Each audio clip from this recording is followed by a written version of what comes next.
Right. ఇక మరో కీలకమైన పరిణామం, ప్రపంచవ్యాప్తంగా అనేక దేశాల్లో యుఎస్ ఆర్మీ బేస్లు విస్తరించి ఉన్నాయి. అలా ప్రపంచవ్యాప్తంగా మోహరించిన అమెరికా ఆర్మీ జనరల్స్ అంతా పెంటగాన్లో త్వరలో సమావేశం అవుతూ ఉన్నట్టుగా సమాచారం. ఏంటి ఈ భేటీ ఉద్దేశం ఏంటి ఎంజీ రావు గారు? అంటే మూడో ప్రపంచ యుద్ధానికి ట్రంప్ సిద్ధమవుతూ ఉన్నారా? అందుకే ఆర్మీ జనరల్స్ అందరినీ కూడా సమావేశపరుస్తూ ఉన్నారా? అసలు అమెరికా వార్ స్ట్రాటజీ ఏంటి అంటే ఏం చెప్తారు? ఎస్ అండి, ఇప్పుడు యునైటెడ్ స్టేట్స్ ఆఫ్ అమెరికా యొక్క రక్షణ శాఖ మంత్రి పీటర్ హెక్సెత్, ఈయన ప్రపంచవ్యాప్తంగా ఉన్న ప్రపంచవ్యాప్తంగా అమెరికా స్థావరాల్లో మోహరించిన ఆర్మీ జనరల్స్ అందరినీ వర్జీనియా స్టేట్లో ఉన్న పెంటగాన్, అంటే అమెరికా రక్షణ శాఖ హెడ్ క్వార్టర్ అయిన పెంటగాన్లో మీట్ అవ్వడానికి కాల్ ఫర్ చేశారు. అంటే వందలాది మంది స్టార్స్, 5 స్టార్లు ఉన్న 40 మంది generals, hundreds of army generals అందరూ ఈరోజు పెంటగాన్లో మీట్ అవుతున్నారు. ఇది ఒక అన్ప్రెసిడెంటెడ్ అనమాట, ఎప్పుడూ జరగలేదు. గుర్తుపెట్టుకోవాలి మనం. యునైటెడ్ స్టేట్స్ ఆఫ్ అమెరికా అంటే ఏదో మనం ట్రంప్ ఉన్నందుకు యునైటెడ్ స్టేట్స్ ఆఫ్ అమెరికా చూస్తాం, కానీ యునైటెడ్ స్టేట్స్ ఆఫ్ అమెరికా అంటే according to world fire power index ప్రకారం సుమారు $950 బిలియన్, అంటే $1 ట్రిలియన్. ఇండియాలో 25, ఇండియా మొత్తం జీడిపిలో 25% రక్షణ బడ్జెట్ కలిగి ఉంటుంది. మిగిలిన టాప్ 10 డిఫెన్స్ బడ్జెట్లు కలిపితే అమెరికాతో సమానం కాదండి. అంత రక్షణ బడ్జెట్ కలిగి ఉండి మొత్తం ప్రపంచంలో 80 పైగా దేశాల్లో మొత్తం 750 సైనిక స్థావరాలను కలిగి ఉంటుంది. That is what the United states of America. అంతటి యునైటెడ్ స్టేట్స్ ఆఫ్ అమెరికా 750, ప్రపంచంలో 80 దేశాల్లో 750 సైనిక స్థావరాలైన, అంటే ప్రతి కాంటినెంట్, అన్ని ఖండాల్లో అమెరికా అణుస్థావరాలు, అమెరికా సైనిక స్థావరాలు ఉంటాయి. అందులో 4 హెక్టార్స్ నుంచి చిన్న లిల్లీ క్యాంప్స్ అనే చిన్న సైనిక స్థావరాలు అందరూ ఈరోజు పెంటగాన్లో మీట్ అవుతున్నారు. ఏంటి ఇంత అత్యవసర సమావేశం, ఇంత ఎమర్జెన్సీ సమావేశాన్ని పీటర్ హెక్సెత్ పెంటగాన్లు ఎందుకు నిర్వహిస్తున్నారు అనేది పెద్ద ఆందోళనకరమైన విషయం అనమాట. ఎందుకంటే ప్రపంచంలో ఎవరేమి చేసినా అమెరికా కనుసన్నల్లో కొన్ని జరుగుతాయి, అమెరికా ప్రతిస్పందన బట్టి కొన్ని జరుగుతాయి. ఎందుకు ఇంత ఎమర్జెన్సీ మీటింగ్ పెడుతున్నారు ట్రంప్ అనేది చాలా జాగ్రత్తగా గమనిస్తే యునైటెడ్ స్టేట్స్ ఆఫ్ అమెరికా ఇప్పుడు రక్షణ శాఖ పరిశీలకులు, అంటే the experts of the war strategy, వాళ్ళు ఏం చెప్తున్నారంటే యునైటెడ్ స్టేట్స్ ఆఫ్ అమెరికా ఇప్పుడు మూడవ ప్రపంచ యుద్ధానికి రెడీ అవుతుంది.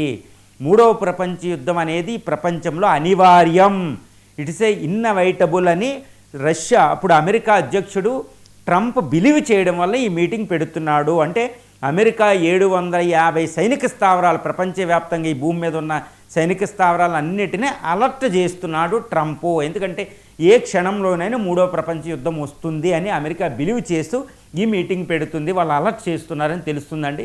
ఇప్పుడు యునైటెడ్ స్టేట్స్ ఆఫ్ అమెరికా ఎందుకు ఈ మీటింగ్ పెడుతుంది అంటే ఇక్కడ తప్పనిసరిగా చెప్పొచ్చు అండి, అది మూడో ప్రపంచ యుద్ధం. మరి ఎందుకు మీటింగ్ పెట్టింది, కాల్ ఫర్ చేసి వాళ్ళకి ఏం చెప్తుంది అంటే, ఒకటే ఎందుకు చెప్తుంది, ఎలా చెప్తుందంటే ప్రపంచంలో ఇప్పుడు యుద్ధ వాతావరణం నెలకొల్లింది. అది ఏంటంటే రెండవ ప్రపంచ యుద్ధం 1945లో ముగిసిన తర్వాత అతి దారుణమైన యుద్ధ వాతావరణాన్ని ఈరోజు మనం భూమి మీద చూడవచ్చు. అంటే 80 సంవత్సరాల తర్వాత జరుగుతున్న అతిపెద్ద యుద్ధ వాతావరణం, అంటే మూడవ ప్రపంచ యుద్ధానికి కావాల్సిన అన్ని వార్లు ఇక్కడ జరుగుతున్న పరిస్థితులు. కాబట్టి అమెరికా అలర్ట్ అయింది. ఏ విధంగా, ఎందుకు అలర్ట్ అయిందంటే, నెంబర్ 1 చైనా పరిస్థితి. చైనా ఏం చేస్తుంది, ఈ ఇండో పసిఫిక్ రీజన్లో సౌత్ చైనా సీలో ఫిలిప్పైన్స్ మీద దాడికి వెళ్తుంది. అక్కడ స్కార్బరో అనే ఒక రీఫ్ని తన సొంతం చేసుకుంటుంది. పార్సిల్ ఐలాండ్ అని, స్ప్రాట్లీ ఐలాండ్ అని ఇక్కడ. తర్వాత ఇప్పుడు అక్కడ పెద్ద వార్కి ఎయిర్ క్రాఫ్ట్లను, అక్కడ ఎయిర్ క్రాఫ్ట్ క్యారియర్లను అక్కడ మోహరించడం జరిగింది. అంటే ఏంటి, తర్వాత తైవాన్కి వ్యతిరేకంగా కూడా అది ఉంది. అంటే తైవాన్ని ఆక్యుపై చేసుకోవడానికి ఈరోజు జిన్పింగ్ చేయని ప్రయత్నం అంటూ లేదు. కాబట్టి ఆ ప్రయత్నంలో చైనా ఉంది. ఎందుకుందంటే అక్కడ నాటో దేశాలు రష్యా మీద ఎదుర్కొంటూ అక్కడ తలమునకలు అయిపోయి ఉన్నాయి. ట్రంప్ టారిఫ్లు అనేది అందరినీ దూరం చేసుకున్నాడు, మిత్రులు శత్రువుల్ని. కాబట్టి చైనా బాగా ఎదిగిన చైనాకి ఇది అనుకూలమైన పరిస్థితి అని చైనా భావిస్తుంది. కాబట్టి చైనా వల్ల అక్కడ మూడవ ప్రపంచ యుద్ధం వస్తుంది. దాన్ని ఆపడానికి అంటే సౌత్ కొరియా, జపాన్, ఇటు ఫిలిప్పైన్స్, తైవాన్ రక్షణకి అమెరికా అక్కడ రంగంలో ఉంది. కాబట్టి అక్కడ మూడో ప్రపంచ యుద్ధానికి అక్కడ అలర్ట్ చేస్తుంది. గామ్ అని తర్వాత సౌత్ కొరియా, జపాన్, ఈ దేశాలు ఎక్కువ అమెరికా స్థావరాలు ఉంటాయండి. ఈ స్థావరాలను అక్కడ అలర్ట్ చేస్తున్నారు. అందుకే ఆర్మీ జనరల్స్ అక్కడికి వస్తున్నారు. ఇది చాలా జాగ్రత్తగా గమనించాలి పసిఫిక్ ఓషన్లో.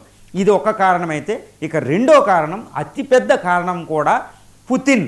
ఈ పుతిన్ ఏం చేస్తున్నారు? రష్యా నాటోపై దాడి చేస్తున్నారు. అసలు రెండో ప్రపంచ యుద్ధం తర్వాత ఇది ఊహ కూడా అందని ఒక విషయం జరుగుతుంది ఈరోజు యూరోప్ కాంటినెంట్లో. అదేంటి?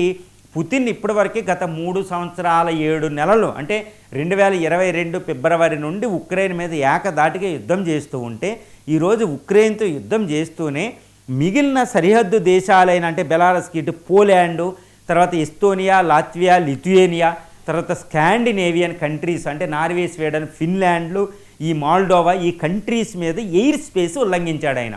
ఎయిర్ స్పేస్ ఉల్లంఘన అంటే ఏదో మనం మాట్లాడుకున్నట్టు కాదండి. ఎందుకంటే ఒక నాటో, ప్రపంచంలో ఉన్న అతిపెద్ద సైనిక కూటమి, 32 దేశాల సైనిక కూటమి కలెక్టివ్గా, దానికి ఆర్టికల్ 5 అనేది ఒకటి ఉంటుంది. ఎవరైనా ఒక దేశం మీద అటాక్ చేస్తే అన్నీ కలిసి వచ్చి అటాక్ చేస్తాయి. అంతటి ప్రపంచంలో అతి శక్తివంతమైన సైనిక కూటమిని ఈరోజు పుతిన్ కవ్విస్తున్నాడు. కవ్విసి ఎస్తోనియా, లాత్వియా, పోలాండ్ మీద ఆయన డ్రోన్లు వేస్తున్నాడు. ఈ డ్రోన్ని ఇటు నాటో దళాలు పేలుస్తున్నాయి. అంటే ఏంటి? ఇక నాటో దేశాలు రెస్పాండ్ అవ్వడమే ఉంది అనమాట. అంటే పుతిన్ ఆల్రెడీ యుద్ధానికి వెళ్ళిపోయాడు, నాటోతో యుద్ధానికి వెళ్ళిపోయాడు. ఇప్పుడు అంటే ఈ నాటో దేశాలు భయపడుతున్నాయి అనమాట రెస్పాండ్ అవ్వడానికి. రెస్పాండ్ అవుతే మూడో ప్రపంచ యుద్ధం. అంటే యుద్ధం స్టార్ట్ అయిపోయింది, మూడో ప్రపంచ యుద్ధం. ఇప్పుడు నాటో దేశాలు వెనక తగ్గడం కుదరదు, ముందుకెళ్ళడం, ముందుకెళ్తే యుద్ధం. సో ఇటువంటి అంటే ఏంటి? యూరోప్ కాంటినెంట్లో మూడో ప్రపంచ యుద్ధం ఆల్రెడీ స్టార్ట్ అయినట్టే. అందుకని యునైటెడ్ స్టేట్స్ ఆఫ్ అమెరికా ఈరోజు ఆర్మీ జనరల్ పిలిచి మూడో ప్రపంచ యుద్ధం రెడీ అయిపోయింది. ఎందుకంటే ఇటు రష్యా, ఇటు చైనా, ఈ కిమ్ జాంగ్ ఉన్ను ఆల్రెడీ సహకరించుకుని వాళ్ళు ఒక వ్యూహాన్ని అమలు జరుపుతున్నారు ప్రపంచ పటం మీద.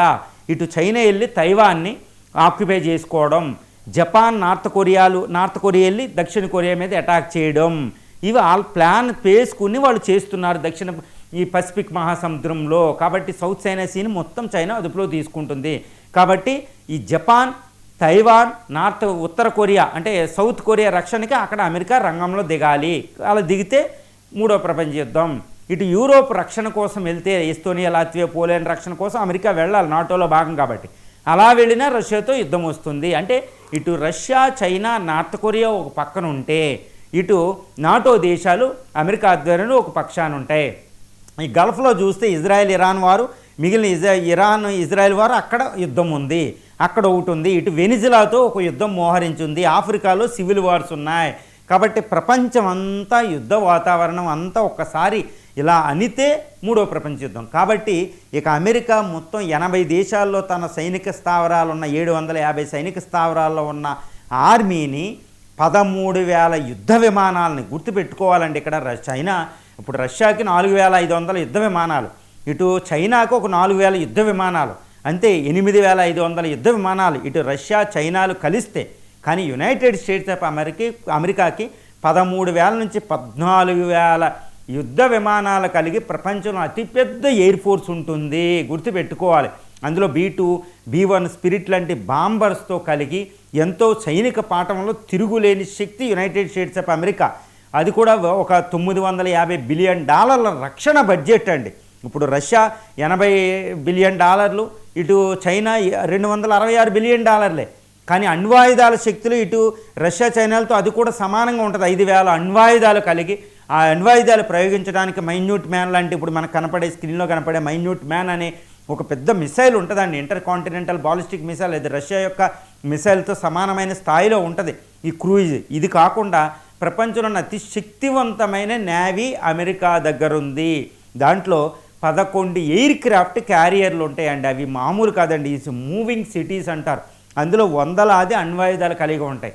ప్రపంచంలో ఇటు డిగో గార్షియా, ఇండియన్ ఓషన్లో ఉన్న డిగో గార్షియా, పసిఫిక్ మహాసముద్రంలో ఉన్న గామ్ అనే సైనిక స్థావరాలు ప్రపంచాన్ని భస్మీపటలం చేసే శక్తి ఉంటుందన్నమాట.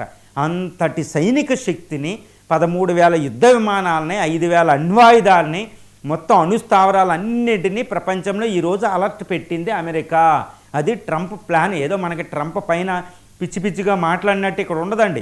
ట్రంప్ వెనకాల ఉన్న ఆర్మీ జనరల్ 4 స్టార్స్ చాలా శక్తివంతమైన థింక్ ట్యాంకర్స్ ఉంటారు అది వార్ చేయడానికి, వాళ్ళందరూ ఈరోజు పెంటగాన్లో మీట్ అవ్వడం అంటే మూడో ప్రపంచ యుద్ధానికి నగారా మోగినట్టే, మూడో ప్రపంచ యుద్ధానికి అలర్ట్ అయినట్టే. అంటే ఏంటి, ఇటు రష్యా పుతిన్కి, వ్లాడిమిర్ పుతిన్కి, చైనా అధ్యక్షుడు జీ జిన్పింగ్కి, ఉత్తర కొరియా అంటే ఒక రోగ్ స్టేట్లో వ్యవహరించే ఉత్తర కొరియాకి, అంటే మాట్లాడితే నేను శాన్ ఫ్రాన్సిస్కో మీద అణ్వాయుధాలు వేసేస్తానని కిమ్ జోంగ్ ఉన్కి కలిసి కట్టుగా United states of America warning ఇచ్చింది.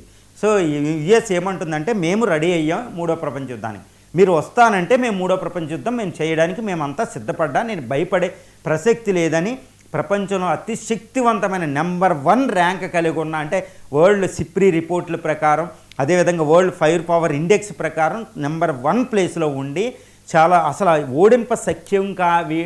ఓడింపడానికి వీలు లేని యునైటెడ్ స్టేట్స్ ఆఫ్ అమెరికా ఈరోజు మీటింగ్ పెట్టుకుని అందరినీ అలర్ట్ చేసిందంటే ఇక చైనా రష్యాలు ఒక్కసారి వెనక తిరగాలన్నమాట. ఎందుకంటే యుద్ధానికి వెళ్ళడం అంటే అమెరికాతో అది మామూలు విషయం కాదండి. ఎందుకంటే మొదటి ప్రపంచ యుద్ధం, రెండవ ప్రపంచ యుద్ధంలో విక్టరీ ఎవరిదంటే అది యునైటెడ్ స్టేట్స్ ఆఫ్ అమెరికా. అప్పటి అమెరికాకి ఇప్పటికి చాలా పోలుకుంటుంది. మనం చెప్తాం అనమాట, ఇటు రష్యా ముందు అమెరికా పనిచేయదు, చైనా ముందు అమెరికా పనిచేయదని. కానీ రష్యా చైనాలు రెండూ కలిసి వెళ్ళినా అటు అమెరికా అనేది ఓటమి ఉండదండి. ఓటమి అనేది అంత ఈజీ కాదు. ఎందుకంటే 11 ఎయిర్ క్రాఫ్ట్ క్యారియర్లు, వీటి 2 దేశాలతో కలిపితే 3 ఎయిర్ క్రాఫ్ట్ క్యారియర్లు.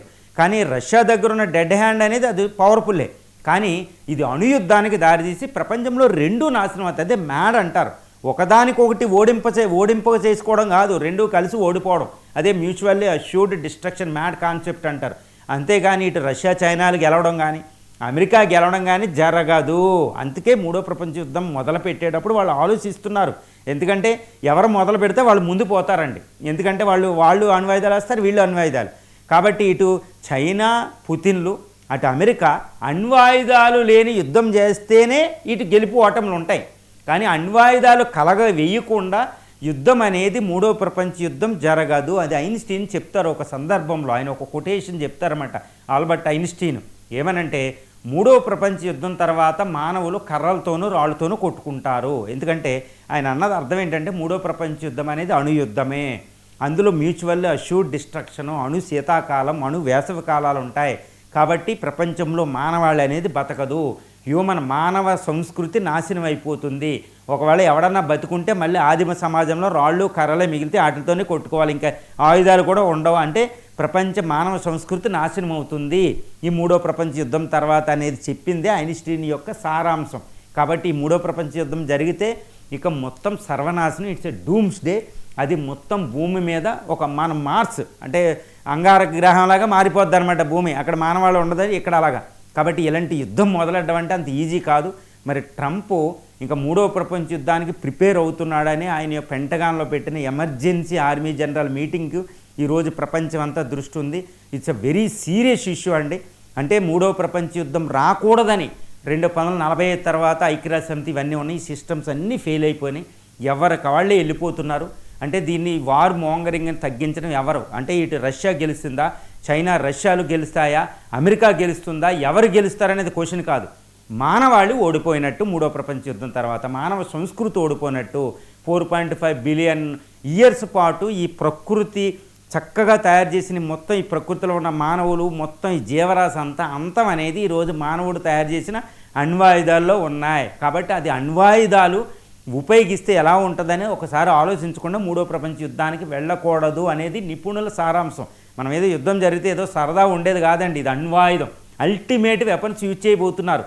కాబట్టి ఈ యుద్ధం జరగకూడదని అందరం కోరుకుందాం. కానీ ఈరోజు ట్రంప్ అరేంజ్ చేసిన ఈ మీటింగ్ అనేది ఇంకా థర్డ్ వరల్డ్ వారికి అల్టిమేటం. ఎందుకంటే that is the most powerful nation on the earth surface. ఇంకా అదే అలర్ట్ అయిందంటే యుద్ధం అనివార్యం అనేది ఈరోజు మనకు అర్థమవుతుంది.